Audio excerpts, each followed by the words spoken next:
Karong summer season, suroy ta sa usa ka inland resort sa Inawayan, Santa Cruz, Davao del Sur nga napalibutan og punuan sa kahoy ug ang tubig sa ilang swimming pool nga gikan sa tubod ice cold nga perfect karong init ang panahon. Ania ang report.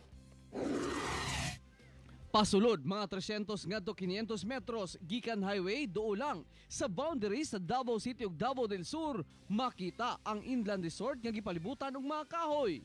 Inland resort nga napailaloman sa mga punuan sa kahoy plus bugnaw nga tubig tungod ang ilang swimming pool gikan sa tubod ang ilang mga tubig presko ug bugnaw gayud swak karong summer season.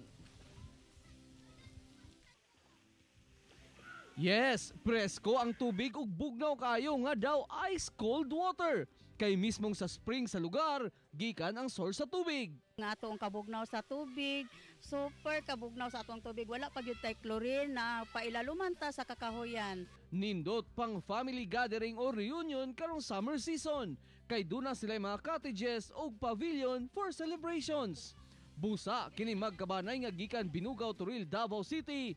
Gisulit ang bakasyon sa maong inland resort. Kay doo lang haruhay usab ang lugar. Diri gay ma-feel jud nimo ba na murag naarpo ta sa balay na natay flowing bugnaw jud kay siya tungod sa kainit sa panahon lamig jud kay tugsaw.